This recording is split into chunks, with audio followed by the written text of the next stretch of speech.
Bonjour et bienvenue sur cette plateforme, bienvenue sur cette communauté, bienvenue dans ce moment de prière, dans ce moment de parole, d'enseignement, dans ce moment de partage sur cette plateforme à l'écoute de la parole.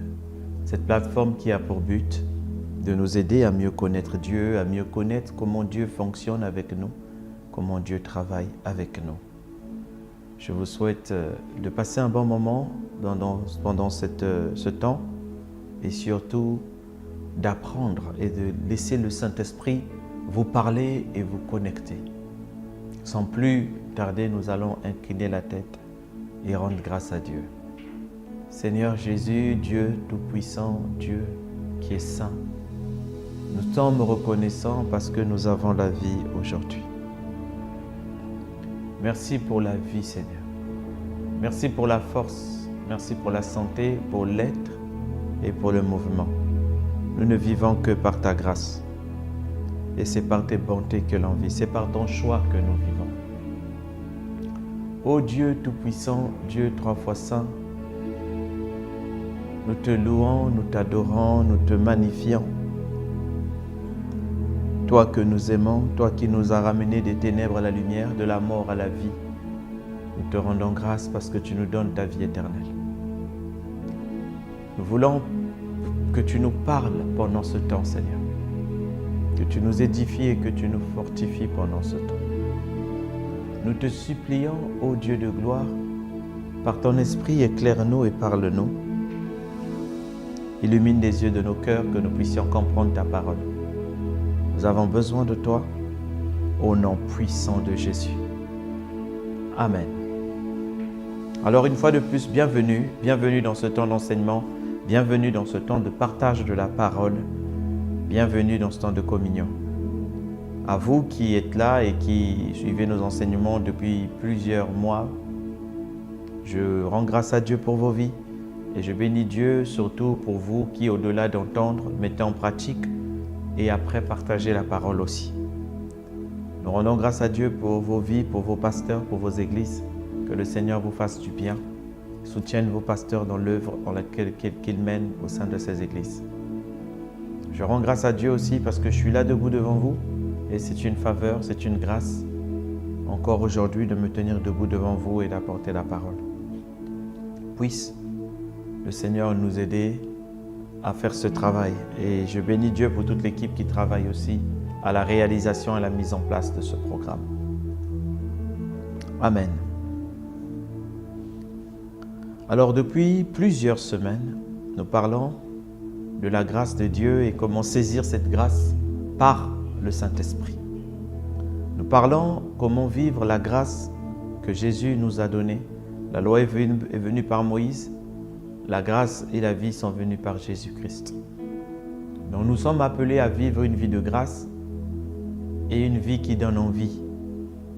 Mais pour cela, nous avons fortement besoin du Saint-Esprit. C'est lui dont Jésus a dit « Attendez-le avant qu'il arrive ». C'est lui que Jésus a attendu lui-même avant de commencer son ministère. Le Saint-Esprit, c'est Dieu. C'est Dieu qui vient habiter en nous et qui gouverne cette terre. Depuis la création, la Bible dit « Au commencement, Dieu créa le ciel et la terre. La terre était informe et vide et l'Esprit de Dieu se mouvait. » L'Esprit de Dieu était là dès le départ. Il était là dès le départ pour faire et pour agir sur cette terre en toutes choses. Voilà pourquoi nous avons besoin du Saint-Esprit, surtout dans le moment où nous sommes, c'est le règne de l'Esprit. Nous avons besoin de communion avec le Saint-Esprit parce que c'est le Saint-Esprit qui nous apprend à connaître Jésus. C'est le Saint-Esprit que le Père envoie quand nous crions Jésus, au secours à Jésus. Jésus-Christ a dit, l'Esprit que le Père enverra en mon nom. C'est lui, l'Esprit de Jésus.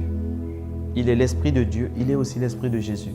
C'est lui qui conduit l'Église, qui prépare l'Église aujourd'hui. Et nous avons besoin d'honorer l'Esprit de Dieu, de le suivre.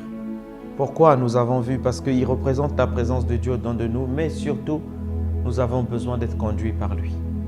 Le Saint-Esprit connaît toutes choses et tous les problèmes qui nous embrouillent, qui nous tourmentent, qui nous effraient, qui nous fait peur, Le Saint-Esprit a toutes les solutions et il connaît toutes choses, il est dans l'éternité. Il sait ce qui va pas hier, ce qui n'est pas allé hier, ce qui ne va pas aujourd'hui. il sait aussi ce qui ira bien demain, ce qui n'ira pas. Il sait toutes choses. Donc notre confiance doit être placée en Christ Jésus et conduit par l'Esprit. Voilà pourquoi nous avons besoin d'être conduits par l'Esprit, parce que souvent les échecs répétés ne sont que les sources de nos choix et de nos décisions. Les décisions d'hier sont les résultats d'aujourd'hui et les décisions d'aujourd'hui ce seront les résultats de demain. Les décisions sont conduites par quoi? Les choix que nous faisons. Alors nous avons besoin d'être conduits dans nos choix. Parce que ce sont ces choix qui aujourd'hui nous rapprochent de Dieu ou nous éloignent de Dieu. Ce sont ces choix. Que le Seigneur nous aide à faire des bons choix. Et nous avons parlé donc après de cela, le principe de la conduite. Beaucoup de chrétiens souffrent parce qu'ils n'arrivent pas à être conduits par l'Esprit. C'est l'une des clés les plus importantes et je rends grâce à Dieu. Quand je me suis converti, j'étais tombé sur un livre qui avait bouleversé ma vie alors que je cherchais à être conduit par Dieu. J'étais tombé sur un livre qui s'appelle « Conduit par l'Esprit » de Kenneth Hagin. Et ce livre m'avait interpellé dans cette vie spirituelle pour se rendre compte que vraiment, nous sommes des esprits et nous pouvons mener une vie victorieuse lorsque nous sommes conduits par le Saint-Esprit. Voilà pourquoi vous avez besoin d'être conduit par le Saint-Esprit. Vous avez besoin, comme j'ai besoin, d'être conduit par le Saint-Esprit. Mais dans la conduite par l'Esprit, il y a des principes. Nous devons savoir que c'est lui qui conduit et nous, nous suivons. Nous devons savoir que lorsque le Saint-Esprit nous conduit, nous avons besoin d'une instruction. Il nous conduit par des instructions. Il nous conduit, comme nous l'avons vu dernièrement déjà dans les sessions précédentes, précepte sur précepte, principe sur principe. Et il nous conduit, il nous fait respecter sa parole. Et pour cela, dans l'instruction que nous cherchons, il y a ce qu'on appelle l'une des choses les plus importantes de la vie chrétienne, c'est la direction divine. Quelle direction nous devons prendre, quel choix nous devons faire. Et là, il ne restera que notre obéissance pour vivre une vie glorieuse.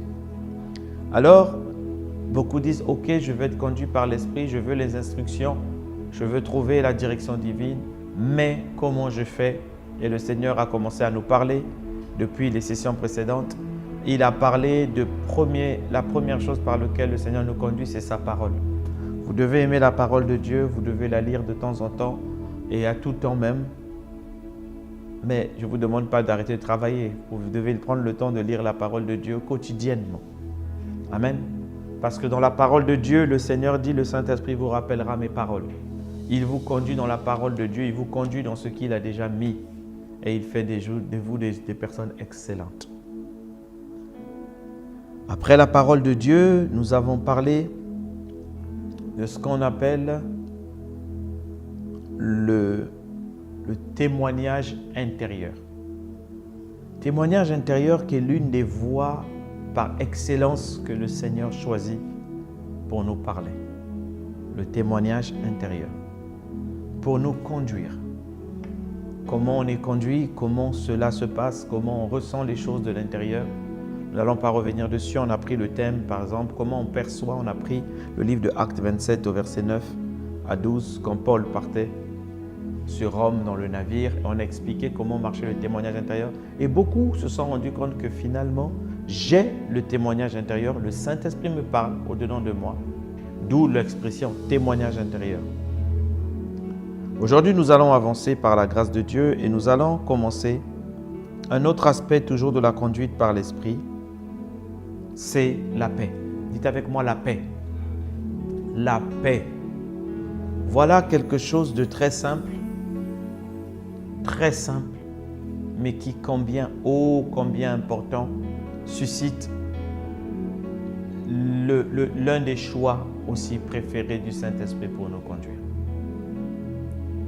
Le Saint-Esprit, Jésus en partant, et même quand il est arrivé, quand il est ressuscité, il est apparu dans la chambre, dans le lieu là où les disciples étaient. La Bible dit, il leur dit « Shalom ».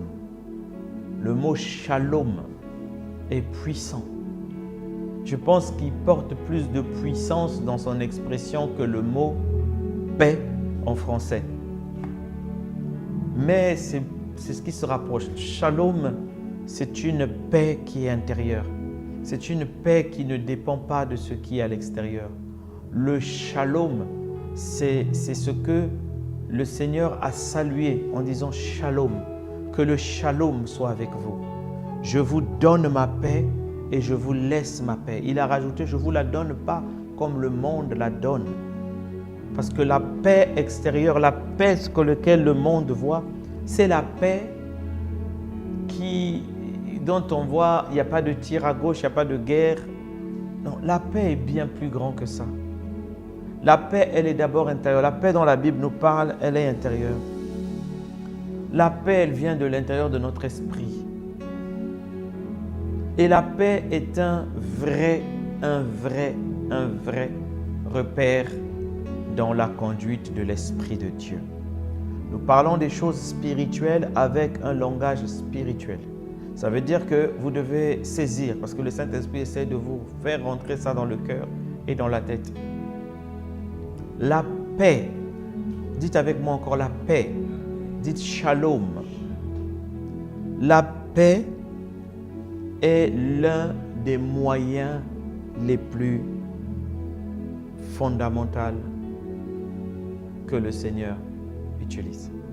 La Bible dit dans le livre de Ésaïe 26, versets 3 à 4, « À celui qui est ferme dans ses sentiments, tu assures la paix. La paix parce qu'il se confie en toi. Confiez-vous en l'Éternel à perpétuité, car l'Éternel est le rocher des siècles. » La version du semeur dit, « Celui qui est ferme dans ses dispositions, tu assures une paix parfaite, parce qu'il se confie en toi. Placez votre confiance toujours en l'Éternel, car l'Éternel est le rocher de toute éternité. »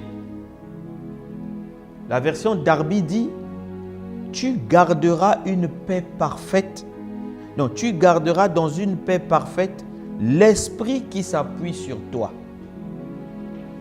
car il se confie en toi. Vous voyez, la paix est un moyen, est une réponse à la confiance en Dieu. Tu garderas, la Bible dit, à celui qui est fait seulement, tu assures la paix parce qu'il se confie en toi. Quand on se confie en Dieu, totalement, le Seigneur nous donne la paix. Et cette paix est une réponse au fait qu'il nous assure que ce que nous faisons ou ce que nous ne faisons, au moment, il est avec nous, il nous met en confiance. La Bible dit, ne vous inquiétez de rien. Philippiens 4, verset 6-7. Ne vous inquiétez de rien, mais en toute chose, faites connaître vos besoins à Dieu par des prières et des supplications avec action de grâce. Et la paix de Dieu, qui surpasse toute intelligence, gardera vos cœurs et vos pensées en Jésus-Christ. La paix qui surpasse toute intelligence. Vous voyez, ce n'est pas une paix qui vient de l'intelligence que nous voyons, de ce que nous avons appris. Non, c'est une paix qui est intérieure et elle surpasse cela. Elle va donner des solutions qui sont plus grandes. Alors, quelqu'un dit, oui, je comprends ce que la paix, mais en quoi cela me conduit? La paix est un arbitre. Dites avec moi l'arbitre. Il vous dit si vous êtes dans le bon ou dans le mauvais. Et il vous alerte en sifflant. Je réexplique. Il y a des moments où, par exemple, et ça vous arrive beaucoup, vous vous réveillez dans la nuit et puis vous sentez qu'il y a quelque chose qui ne va pas. Vous avez l'air perturbé sans comprendre pourquoi vous l'êtes. Il m'est arrivé plus récemment de me réveiller dans la nuit et puis de sentir qu'il y avait comme une forme d'angoisse. Je ne dis pas de peur. Je ne parle pas de stress. Je parle de questionnement. Vous sentez que c'est comme s'il y a quelque chose. Vous priez, vous priez, vous priez. Et ça, c'est le meilleur moyen de prier par l'esprit, de prier en langue. Et tant que vous avez cette sensation, vous continuez à prier en langue, vous continuez à prier par l'esprit, vous continuez à prier. Pourquoi? Parce que ce manque de paix est un sifflet du Saint-Esprit dedans de vous. Vraiment, j'utilise des mots simples pour que vous puissiez comprendre. La paix peut souvent être ressemblée ou être apparentée au témoignage intérieur. Mais le témoignage intérieur, c'est une conviction que vous avez. Vous ressentez en vous plutôt des instructions, ne fais pas ça, mais ça vient de l'intérieur. Mais la paix est une sensation intérieure de calme. Et quand vous perdez cette sensation, c'est-à-dire que vous êtes en train de... La paix est en train de siffler au-dedans de vous pour vous dire il y a certainement quelque chose qui ne va pas, ou il y a un endroit où physiquement vous n'êtes pas, on a besoin de que vous puissiez prier. Et là, vous priez par l'esprit. Vous priez jusqu'à ce que la paix revienne. Oui? Et Dieu permettra toujours que quelqu'un viendra vous dire j'ai vécu ça, il était telle heure, mais Dieu m'a aidé. Parce que Dieu permet que vous puissiez savoir pourquoi il vous a fait prier. Alors, la paix agit aussi lorsque nous devons prendre certaines décisions. Et vous sentez que, je prends l'expression que nous tous nous utilisons, et je sais que ça va vous parler, je ne suis pas en paix avec. C'est comme si, en voulant faire ça, je suis inquiet. Il y a quelque chose qui m'inquiète. Je vous dis encore, je ne parle pas de peur. Je ne parle pas de peur. Nous n'avons pas hérité d'un esprit de peur, mais d'un esprit de confiance, d'un esprit de foi par lequel nous crions Abba Père. Ce n'est pas un esprit de peur ou de timidité, c'est les mêmes racines. Celui qui est timide, il est peureux, mais c'est un esprit de paix et de force. Alors, je parle de la paix comme si vous sentez au-dedans de vous, c'est comme s'il y a quelque chose qui ne va pas. Je dois aller dans tel côté, mais c'est comme s'il y a quelque chose. Je n'ai pas la paix. On vous engage dans un projet, on vous engage dans une voie, on vous oblige d'aller voir quelqu'un, rendre visite à quelqu'un. Vous n'avez pas la paix avec. Vous n'avez pas l'air, entre guillemets, convaincu. N'oubliez pas, session dernière, nous avons dit que le Saint-Esprit convainc. Vous n'avez pas l'air convaincu, vous n'avez pas la paix avec. C'est un signal de l'Esprit pour dire ne faites pas. C'est un signal de l'Esprit pour dire n'y allez pas. Si vous suivez le témoignage intérieur et la paix, vous serez redoutable, vraiment redoutable dans les décisions que vous allez prendre et vous serez plus alerte à l'esprit. Il y a beaucoup de choses pour lesquelles le Seigneur veut que vous puissiez agir, mais il ne va pas vous l'expliquer avec des mots de nos langues maternelles ou encore officielles, intellectuelles. Non, il va vous parler dans un langage de l'esprit et le shalom est une sensation du langage de l'esprit. Vous pouvez être marié avec quelqu'un et vous rentrez à la maison, ou vous êtes enfant, vous avez vos parents, vous rentrez à la maison et vous sentez que l'atmosphère de la maison est un peu lourde, la personne ne rigole pas et ne sourit pas comme habituellement. Qu'est-ce qui ne va pas? Oh non, tout va bien, mais je ne te sens pas terrible aujourd'hui, qu'est-ce qui ne va pas? Je ne te sens pas comme à l'habituel dans la joie. Non, tout va bien, tout ça. Au-dedans de vous, la personne vous dit tout va bien. Vous ne savez pas ce qui ne va pas, mais vous n'avez pas la paix. Vous sentez que il y a quelque chose qui ne va pas. Mais c'est cette sensation spirituelle aussi, où dans tous les domaines, quand vous êtes alerte, vous pouvez vérifier cette paix. Vous pouvez sonder cette paix. Parce que cette paix est un indicateur formel de l'esprit. vous devez collaborer avec la paix intérieure. Vous voyez, il y a des maisons où il y a un silence parfait, il n'y a pas de bruit, il n'y a pas de tir, mais il n'y a pas de paix. Il n'y a pas de paix.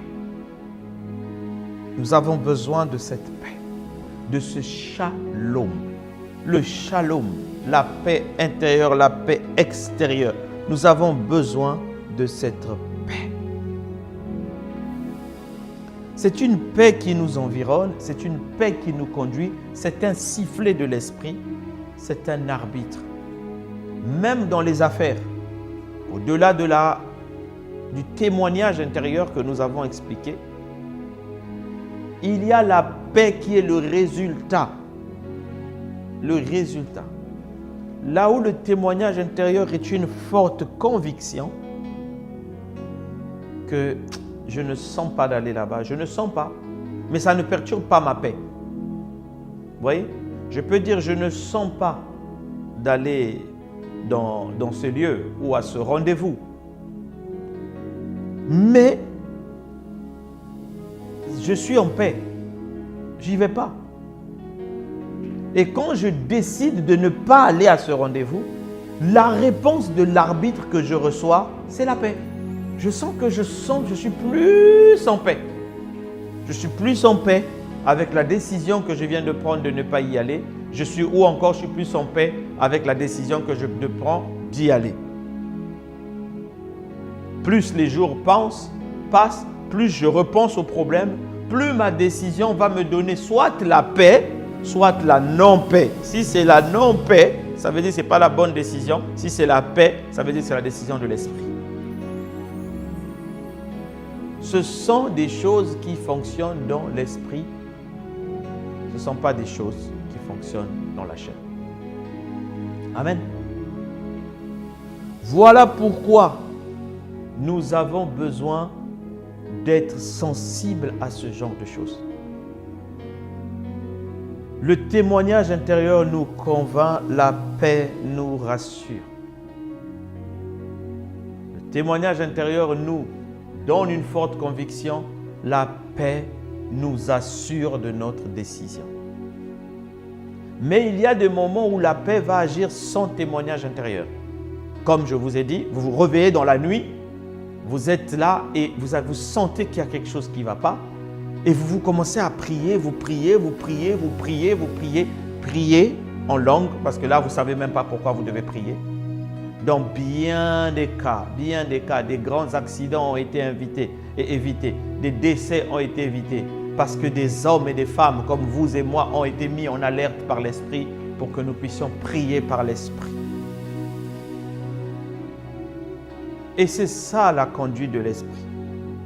C'est ça quand vous attaquez dans le monde spirituel et vous déjouez les problèmes dans le physique, conduit par l'Esprit de Dieu. Alors vous devez aimer la paix, surtout que c'est un don de Dieu. Jésus a dit, je vous donne ma paix et je vous laisse ma paix. Nous avons besoin de la paix. Nous devons suivre la paix de Dieu. Nous devons aimer la paix, poursuivre cette paix, être sensible à cette paix et prier. Il y a un homme, un grand serviteur de Dieu, qui raconte qu'il était en mission et dans les années vraiment en Afrique, c'est un Américain je pense, et puis pendant qu'il était avec sa femme en mission, un jour il s'est levé, il n'avait pas de paix. Il a commencé à prier par l'Esprit, prier par l'Esprit, prier par l'Esprit, prier par l'Esprit. À chaque fois qu'il le pouvait, prier par l'Esprit. Le deuxième jour, pareil, il a prié par l'Esprit, prié par l'Esprit, prié par l'Esprit. Troisième jour, il a continué à prier par l'Esprit. Son seul arbitre, c'était la paix. Il disait, je n'ai pas la paix encore. Jusqu'à ce qu'un moment, la paix est venue s'établir dans son cœur. Et là, c'était le signal pour dire, c'est bon, tu as été exaucé, arrête de prier donc. Il a arrêté. Quelque temps après, il a fini son voyage missionnaire. À l'époque, il n'y avait pas de téléphone. Il est rentré chez lui aux États-Unis. après un très long voyage en bateau. Et il arrive aux dates exactes que cela lui est arrivé. On lui dit, ta fille a frôlé la mort. Nous l'avons emmenée à l'hôpital. C'était très difficile pendant les 3 jours où elle est restée à l'hôpital. Mais le Seigneur a agi. Il dit, je sais. Et toute sa famille a dit, comment ça? Il dit, tel jour, c'était telle date, telle date, telle date. Pourquoi? Le Seigneur m'avait alerté. Et je suis resté en prière pendant ces 3 jours. Qu'est-ce qui est venu changer la donne? C'est la paix. Lorsqu'il a reçu la paix, il a compris que le problème était exaucé. Nous devons collaborer avec la paix. Il y a beaucoup de témoignages comme ça, là. Surtout le pasteur Kenneth Hagin, quand il était encore avec nous ici, il a beaucoup témoigné sur ça, avec son frère qui devait mourir, où le Seigneur l'a relevé la nuit, sans avoir, il sentait qu'il n'avait pas la paix. Tu pries en langue, tu pries par l'Esprit. Parce que la paix nous rassure et nous aiguille, même là où nous ne savons pas. Là où le témoignage intérieur va souvent agir avec une certaine forme de connaissance. La paix agira avec ou sans connaissance, mais simplement une sensation intérieure d'un manque de paix, d'une alerte, d'une lumière rouge qui s'est allumée. Et nous devons collaborer avec. Amen. Alors nous allons prier en demandant au Seigneur qu'il nous rende plus alertes à l'arbitre qui est la paix qu'il nous donne. Prions. Seigneur, merci. Merci parce que tu nous illumines les yeux et tu nous fais comprendre tes Écritures. Ces choses simples que pourtant nous voyons, Père, qui sont vraies parce que nous vivons et nous savons reconnaître ce genre de sensation. Et nous ne savions pas que c'était l'Esprit qui nous parlait, c'était l'Esprit qui nous conduisait. Seigneur, nous te supplions, rends notre esprit plus alerte à la paix. Nous voulons ton shalom, le shalom de Dieu, la paix intérieure, inclusive, totale de Dieu. Nous demandons cette paix qui nous rassure de notre confiance en toi. Parce que nous nous confions en toi, tu nous donnes la paix et l'assurance du succès, Seigneur. Merci de nous rendre plus alertes à la paix. Ô Esprit de Dieu, illumine, conduis et tire notre homme intérieur. Fais-nous grandir dans notre homme intérieur. Fortifie-nous dans notre homme intérieur, Seigneur. Que nous puissions comprendre ce langage spirituel et utiliser la paix comme notre arbitre venant de l'Esprit de Dieu. Merci Seigneur, parce que là où mon frère est, là où ma soeur est, elle comprend mieux certaines choses. Merci Père, parce que tu nous enseignes et nous nous recommandons à ta grâce seule, au nom puissant de Jésus. Amen. Voilà mon frère, ma soeur, un autre point qui consiste à la conduite par l'Esprit. Nous allons avancer encore à notre prochaine session un peu plus. Vous voyez, quand vous aurez toutes ces choses dans de vous, vous allez savoir à chaque fois comment faire le bon choix, comment faire ceci. C'est simple parce que Dieu n'a pas rendu les choses compliquées. Mais c'est juste que nous mourons par ignorance. Donc, vous qui êtes là avec nous depuis longtemps, réécoutez le message et partagez-le. Vous qui n'avez pas encore donné votre vie à Jésus ou qui nous rejoignez sur cette plateforme, restez connectés avec nous parce que là déjà, vous avez la paix qui secoue votre cœur, qui vous dit que vous n'êtes pas encore né de nouveau. Restez et faites la prière avec nous et le Seigneur va vous parler et envoyez-nous un message. Au reste, diffusez la parole de Dieu, que le corps de Christ soit plus alerte et que le Seigneur nous conduise. Que Dieu vous bénisse. À la prochaine.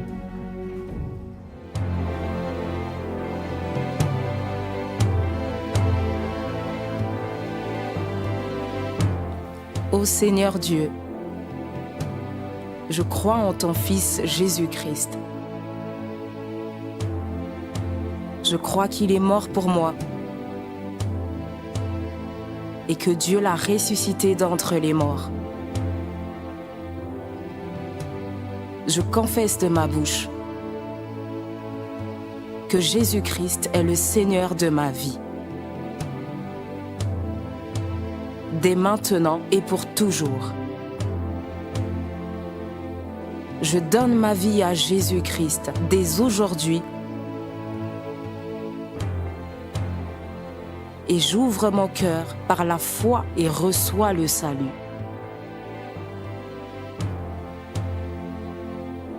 Je reçois maintenant la vie éternelle dans mon esprit.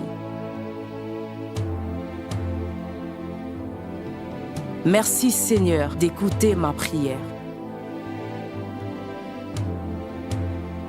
Mes péchés ont été lavés par le sang de Jésus.